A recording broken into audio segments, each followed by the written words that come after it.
Hi, hello, and howdy. My name is Erin of Essentially Erin, and welcome back to my channel.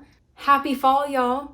Today's video is all about how to help your hair transition through the seasons. During the summer, we tend to focus on minimizing the amount of damage that our curls can have from heat damage of the sun, chlorine from any pools that we're in, salt from the sea, or just the general humidity that's in the air. All of these things can lead to prolonged damage, which obviously is not the goal here. So today we're going to talk about how to repair and get rid of any of the damage that you might have done over the summer and how to transition into fall. So let's jump in. The first thing that you're going to want to do is clarify. And no, I don't mean speak more clearly. I mean use a clarifying shampoo. My personal favorite is the Verb clarifying shampoo, but I also love the Bounce Curl clarifying shampoo. Both of them are great to deeply cleanse the hair, remove product buildup, clarify the scalp, while still leaving your curls super moist and soft. Next, you probably have a little bit of high growth fatigue from the summer. What is high growth fatigue, you may ask? Essentially, it means that your hair is over moisturized. So whether it be from an abundance of deep conditioning treatments or going to sleep with conditioner in your hair because you thought that would help protect it more whenever you got into the pool the next day, your hair could be mushy because it lacks protein. An overabundance of moisture equals lack of protein.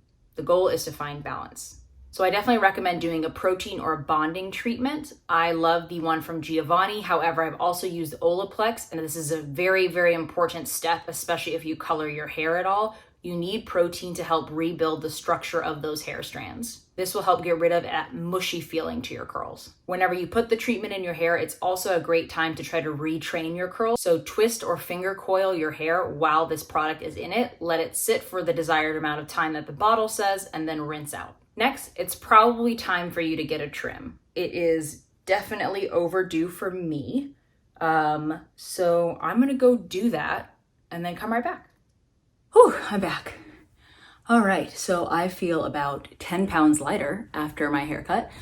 And you would actually be surprised at how much just the general weight of your hair holds things down. So getting a trim is important. You try to do it around every quarter, but again, I'm terrible about it. It helps remove any breakage, it helps reduce hair fall, it helps get rid of any dead or split ends. It's just for overall general hair health, I really recommend getting a trim somewhat often. Because of COVID-19 and quarantine, I understand that getting to a salon is not the easiest. So there are a couple of videos that I will link below that do great at-home trim coverage. I have not been brave enough to try it. However, they've gotten really good reviews online and a lot of people seem to have tried it and liked them, so I will link that below for you guys. Another thing that you're gonna wanna start doing come the fall/winter is deep conditioning your hair a lot more often.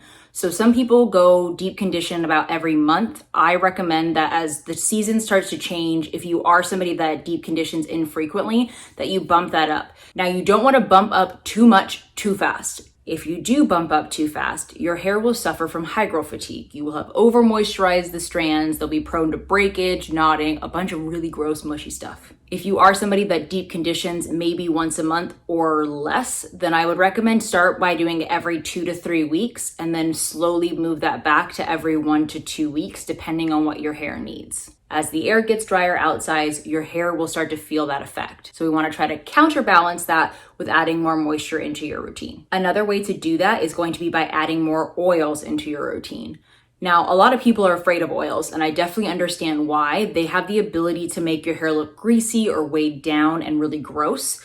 However, adding oils into a routine in small ways is a great way to help retain that moisture for longer periods of time. I recommend pre-pooing before you do any shampoo or clarifying of your hair.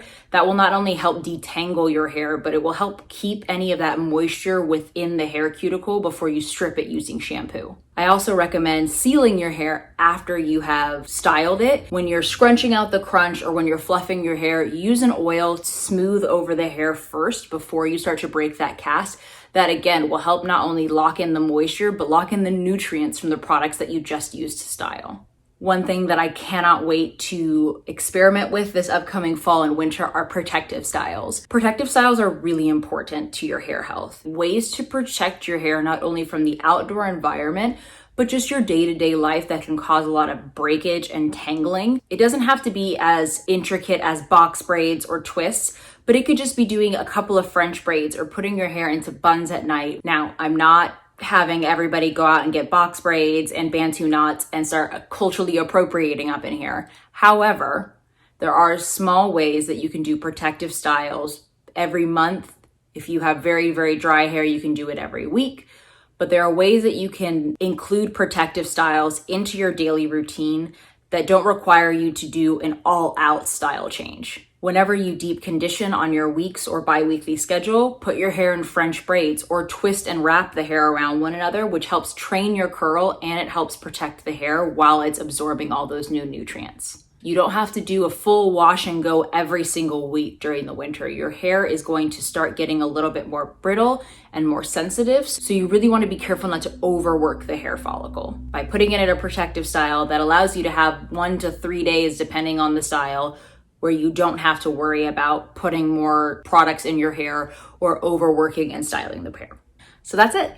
So those are my tips and tricks in order to prep your hair for the changing of seasons, especially towards fall and winter. If you guys have a tip or trick that you personally love to follow that I didn't include, please leave a comment below. I love hearing about your guys' experience with your curls and how we can help you here on this channel. Be sure to like and subscribe. You can even turn on notifications, which will allow you to get notified every time I have a new video come out. But let's be real, seasons come and seasons go. Doesn't really matter as long as you're essentially being yourself.